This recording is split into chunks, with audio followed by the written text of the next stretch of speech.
오늘도 영상 예배에 오신 여러분들을 환영하고 축복합니다.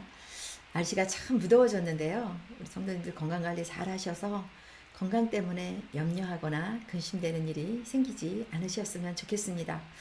우리는 지금 지난 화요일부터 이제 특세가 진행 중에 있는데요.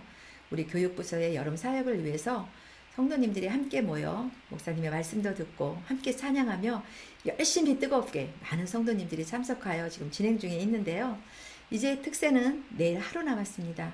그동안 우리 함께하지 못했던 성도님들 내일 마지막 날은 꼭 참석하셔서 기도의 자리, 찬양의 자리, 예배의 자리에 꼭 함께해 주셨으면 좋겠습니다.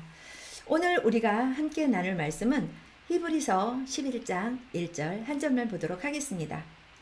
믿음은 바라는 것들의 실상이요 보이지 않는 것들의 증거니. 아멘. 저는 오늘 말씀의 제목을 선물로 받은 믿음이라고 정해 보았습니다. 바울은 믿음을 오직 하나님의 선물이라고 예배소서에서 말씀하고 있음을 볼 수 있습니다. 선물이라 하면 그것을 받는 사람의 의지와는 상관없이 주는 사람으로부터 값없이 주어지는 것이지요. 그래서 믿음을 통한 구원은 오직 하나님의 은혜라고 말씀하고 있습니다. 오늘 히브리서 11장 11절 말씀을 보면 사라가 나이 늙어 단산하였으나 믿음으로 잉태하는 힘을 얻었으니 이는 약속하신 일을 미쁘신 줄 알미라 라고 설명하고 있습니다. 그런데요, 여기서 우리가 하나 알아야 될 사실은 창세기 18장 12절 말씀을 보면 사라가 하나님의 약속을 믿었다라는 증거가 나타나 있지 않습니다. 하나님께서 사라에게 주신 약속은 무엇이었지요? 우리 모두가 알다시피 90세 된 사라에게 아이를 주시겠다는 약속의 말씀이었습니다. 도리어 그녀는 그 약속을 주신 하나님의 말씀에 대해 웃었다라고 말하고 있는데요. 창세기 18장 12절 말씀을 보면 사라가 속으로 웃고 이르되 내가 노쇠하였고 내 주인도 늙었으니 내게 무슨 즐거움이 있으리요. 무슨 말일까요? 하나님께서는 90세 된 사라를 들어 사용하신 것을 믿음이란 단어로 표현하고 있음을 볼 수 있습니다. 오늘 본문을 보면 믿음은 바라는 것들의 실상이라고 말씀하고 있는데요. 여기서 실상이라는 단어를 보면 모든 것이 그대로 있는 참 모습이라고 합니다.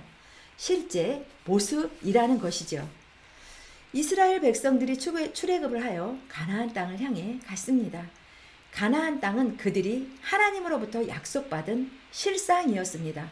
바로 있는 모습 그대로의 그 자체였습니다.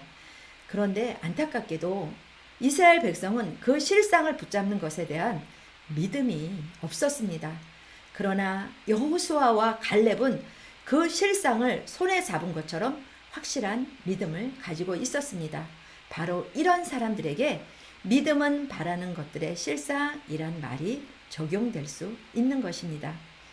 우리 성도님들은 하나님 나라라는 실상을 붙잡기 위해 우리 모두는 지금 나그네 길을 가고 있습니다. 그런데 많은 성도님들은 예수를 구주로 고백하고 함께 나그네 길을 가면서도 실상을 붙잡는 것보다 현실에 미혹되어 가고 계신 분들을 많이 볼 수 있습니다. 얼마나 안타까운지 모르겠습니다. 이스라엘 백성들이 실상을 손에 붙잡는 것처럼 확실하게 믿지 못하였기에 그들은 자신들이 광야 생활을 하면서 불평하고 하나님을 원망했던 것처럼 현실에 미혹된 성도들도 나그네 인생 가운데에서 만나는 어려움에 대해 불평하며 하나님을 원망하게 될 수 있다라는 것입니다. 그러나 하나님 나라를 손에 이미 잡고 있는 것처럼 확실하게 믿고 나그네 길을 가는 성도는 항상 즐거움과 감사로 가득한 삶을 살아가고 있음을 또한 볼 수 있습니다. 아브라함은 하나님께서 약속하신 실상을 믿었기에 독자 이삭을 바치라는 하나님의 요구에도 주저없이 순종할 수 있었던 것입니다. 이러한 신앙 가운데에서 여호와 일에 곧 하나님께서 준비해 주시는 역사를 체험할 수 있었지요.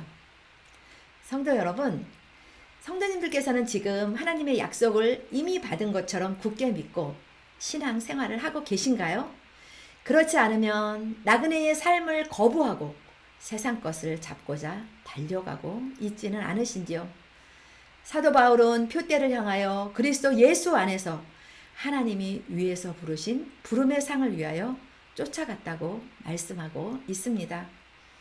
아브라함은 갈 바를 알지 못했지만 하나님의 약속을 따라 본토 친척 아버지의 집을 떠나 나그네의 삶을 선택했습니다. 그는 그러한 삶 가운데에서 하나님의 약속을 믿었기에 끝까지 하나님께 순종하였고 믿음의 조상이 되었던 것입니다. 우리의 눈은 항상 하늘에 고정되어 있어야 합니다. 성도는 주님을 바라볼 때 믿음의 길에서 요동치 않을 수 있는 것입니다. 오늘 하루도 믿음의 주여 온전케 하시는 주님을 바라보시면서 승리하시는 온 믿음의 성도님들이 다 되시기를 소망합니다.